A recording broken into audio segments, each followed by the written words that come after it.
June 25, 1876, Little Bighorn River Valley, Montana Territory.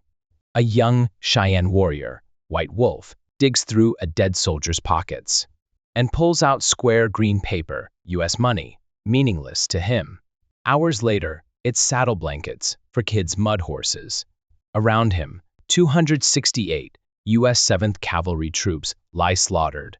Their 600-man force, crushed by 1,500 to 2,000 Lakota, Cheyenne, and Arapaho warriors. A total wipeout. 2 days on, relief cavalry arrives to a nightmare. Marble white bodies, scalped and mangled, strewn across a hill soaked in blood. Custer's last stand, they'd call it. But was it bravery or a brutal miscalculation? And what drove the victors to turn corpses into grisly keepsakes? Let's dig into the chaos and find out. So, let's start with the basics. The Battle of the Little Bighorn kicked off on June 25, 1876, and wrapped up the next day, right in the heart of the Little Bighorn River Valley, smack dab in what was then Montana Territory, USA. This wasn't some random skirmish.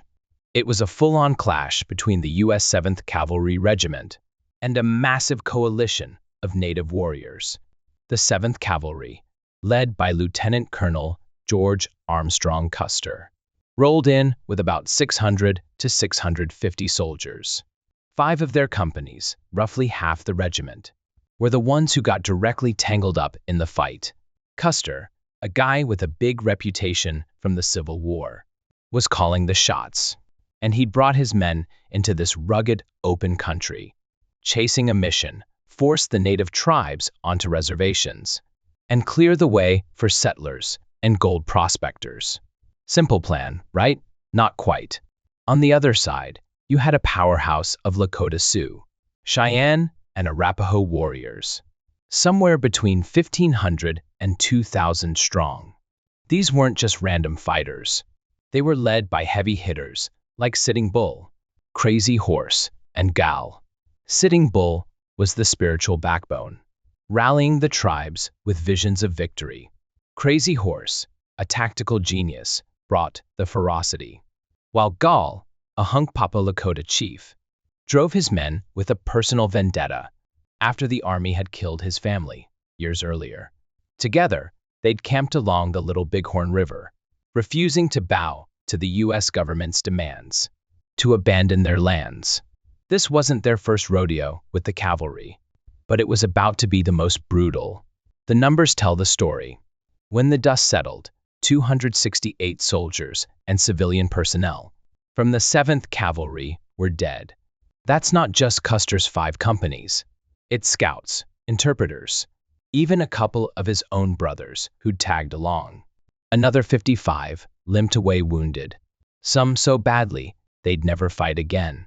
For the native coalition, losses were lighter, estimated between 40 and 100 warriors, though exact counts are tough to pin down, since they didn't keep records the way the army did. Either way, it was a lopsided slaughter. Custer's force got hammered, and the native warriors walked away with a win that echo through history.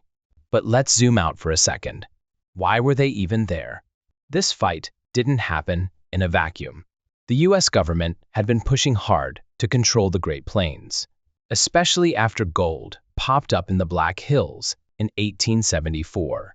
That land was sacred to the Lakota, promised to them by treaty in 1868. But once prospectors started flooding in, Washington decided treaties were more like suggestions. By 1876, the army was ordered to round up any tribes still roaming free, and Custer's 7th Cavalry was part of a 3-pronged campaign to box them in. General Alfred Terry was leading the charge, with Colonel John Gibbon and Custer splitting duties to trap the native camps. Custer, though, got impatient.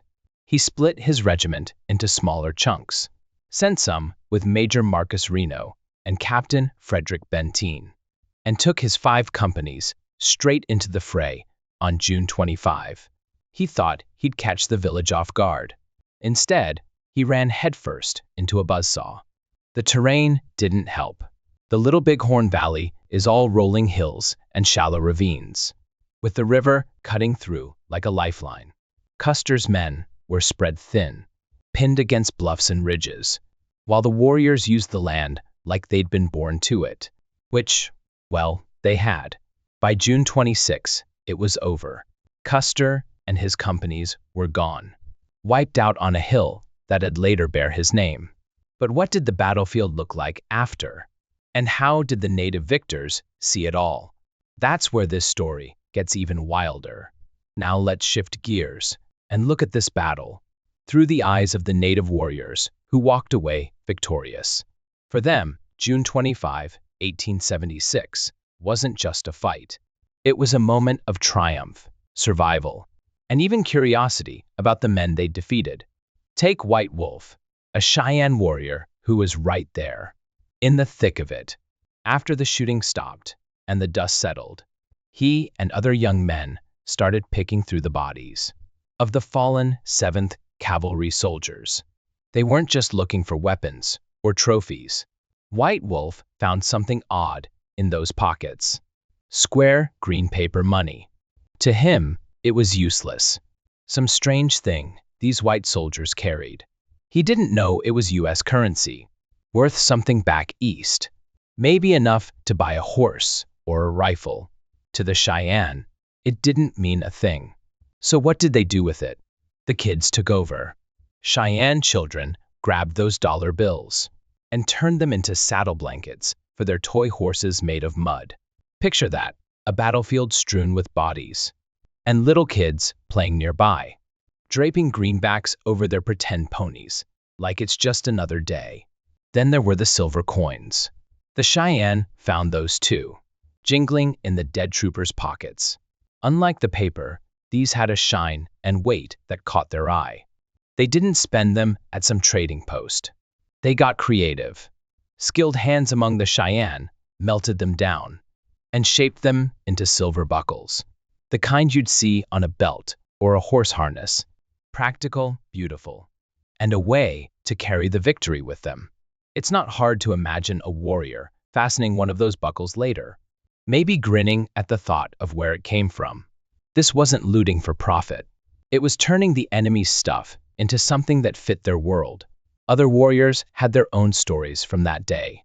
Wooden Leg, Little Hawk, and Bobtail Horse, all Cheyenne fighters, poked around the wreckage of Custer's men and stumbled on something else, bottles of whiskey, tucked into pockets or saddlebags. Those glass flasks must have been a surprise. Maybe some soldiers carried them for courage, or to dull the edge of a long march. To the Cheyenne, it was another piece of the puzzle. About these outsiders they'd just crushed. Did they crack them open and take a swig? Did they trade them around the camp later? We don't know for sure, but finding those bottles stuck with them, enough to mention it years later when they told their tales. It's a small detail, but it paints a picture. These weren't just faceless enemies to the native warriors. They were men with habits, quirks, and stuff that sparked curiosity. This scavenging wasn't random chaos. It was deliberate, almost a ritual. The Lakota, Cheyenne, and Arapaho had fought for their land, their families, their way of life. And now they were sifting through what was left of the threat. To us, it might sound grim, rifling through the dead like that. But for them, it was practical. They didn't have supply lines or government warehouses. They lived off the land and whatever they could take. Those paper bills, silver coins, and whiskey bottles weren't just spoils. They were a glimpse into a world they didn't fully understand, one that kept sending men like Custer to try and take what was theirs. Think about it from their side. They just faced down 600 soldiers, a force armed with rifles, and backed by a nation that thought it owned everything west of the Mississippi. They'd lost maybe 40 to 100 of their own. A steep price, but nothing compared to the 268 bodies littering the valley. White Wolf, Wooden Leg, and the others didn't see this as some grand historical event. They saw it as a win they'd earned, one they'd mark in their own way. So what did they see when they looked at those dead troopers? And how did the battlefield look to the cavalry, who showed up too late to save them? 2 days after the battle, on June 27, 1876, relief forces under General Alfred Terry and Colonel John Gibbon rolled into the Little Bighorn Valley. What they found wasn't a fight still raging. It was a graveyard.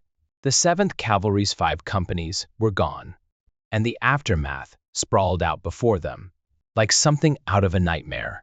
Lieutenant Edward S. Godfrey, from Company K, was one of the first to take it all in.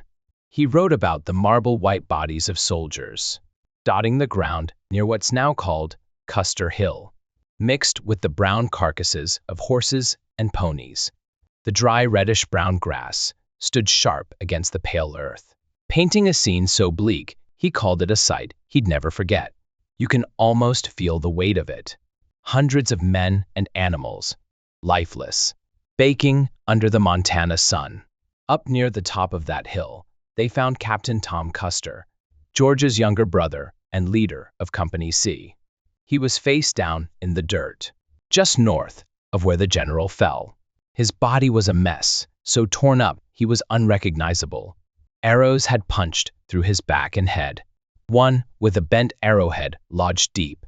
His skull was shattered, and nearly all his hair was gone, scalped clean, except for a small patch at the nape of his neck. It's brutal to picture a guy who'd marched and fought alongside his brother, now reduced to a mangled heap, his identity stripped away with his scalp. Then there was General George Armstrong Custer himself. They found him right on the hill, lying on his back, hands folded across his abdomen. If you'd marched with him, you'd recognize that pose. He'd nap like that on the trail, calm as ever. Unlike Tom, his body wasn't hacked up or scalped. He looked almost peaceful, except for the 2 holes that killed him. A gunshot to the front of his left temple, and another near his heart. 2 clean, fatal wounds. No one knows who fired those shots, or when exactly he went down. But there he was, the man who'd led them into this, untouched by the mutilation that hit so many others. About 200 yards away, roughly 183 meters, they spotted Boston Custer, the youngest of the Custer brothers. He wasn't even a soldier, just a civilian, tagging along with his family. He didn't stand a chance. His body was stripped bare. Nothing left but his white cotton socks. Someone had even cut the labels off those, like they wanted no trace of who he'd been. That detail sticks out. Why bother with the socks? All around, the scene repeated itself. Bodies scattered across the field, some with bloody undershirts, others with torn trousers or socks. But every name tag, every mark of identity was sliced out. Naked, mutilated corpses stretched out in every direction. A gut-wrenching sprawl of death that hit the relief forces hard. Godfrey and the others stood there, taking in the carnage. The hill, the ravines, the river nearby. All of it was quiet now, but the air must have felt heavy with what had happened. Terry and Gibbon's men weren't just seeing a defeat. They were staring at the end of Custer's gamble, a plan that left 268 dead and 55 wounded. The native warriors had moved on, leaving behind this tableau of destruction. It wasn't just the loss of life that got to them. It was the way the bodies were zorked. Some hacked apart, others stripped and nameless. This was more than a battlefield. It was a statement. The native warriors didn't just win the Battle of the Little Bighorn. They made sure the 7th Cavalry felt the full weight of their fury. Jacob Adams, one of the few survivors, saw it firsthand. He said troopers were lassoed off their horses, dragged kicking and screaming into the village, then tied to trees and burned alive. Captain Benteen's men, stuck on a nearby ridge, could only watch as the flames took their comrades. No rescue, no mercy, just smoke rising over the valley. Private John Ryan, from Company M, came across the aftermath later. He found bones and scraps of blue uniforms, scattered around where soldiers had been tied to trees and stakes. The fire had done its work, leaving little but charred remains. It wasn't a clean fight, it was personal. Over in the Sioux camp, 7th Cavalry Scout, George Harrington, spotted something worse. 4 soldiers' heads, severed clean, with no sign of their bodies anywhere on the battlefield or in the village. They'd been taken as trophies, a grim boast of victory. Lieutenant Charles Rowe, from the 12th Cavalry, saw more evidence of the brutality. He described a white man's head in the native village, tied to a lariat. The warriors had dragged it through the dirt until it tore free from the body, a bloody mess left behind like a warning. These weren't random acts, they were deliberate, a message carved into flesh and bone. The Lakota, Cheyenne, and Arapaho had fought for their land, and they made sure the cost was unforgettable. Witnesses and a few leftover artifacts give us a raw look at what went down after the Battle of the Little Bighorn.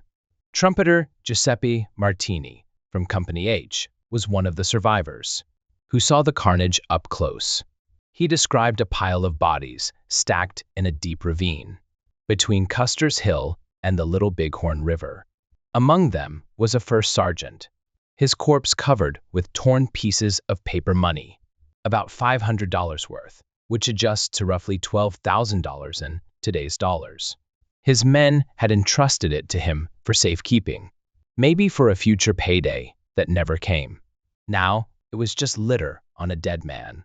Martini also noticed Adjutant William W. Cook, easy to spot with his sideburns scalped off, skin still attached, dangling like a grisly souvenir. Then there's the story of the Guidons, the 5 small flags Custer's troops carried into battle. Only one made it out. On June 27, 1876, they found it under Corporal John Foley from Company C. Foley had tried to bolt on horseback, but with warriors closing in, he put a bullet in his own head rather than face capture. Sergeant Ferdinand Culbertson from Company A spotted the flag beneath him. During the cleanup, it became known as the Culbertson Guidon, a tattered piece of cloth that carried the weight of that day. Fast forward to 2010, and Sotheby's auctioned it off for a staggering $2.2 million. From a bloody ravine to a collector's prize, it's one of the few things that survived to tell the tale. After the battle, the relief forces faced a grim task, burying the dead. On June 27, 1876, General Terry and Colonel Gibbon's men had almost nothing to work with, just 6 spades and shovels, a handful of axes, and 2 picks for hundreds of bodies.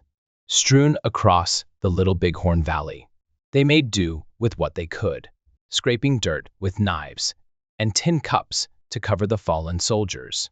It wasn't much, barely a thin layer of earth over each corpse.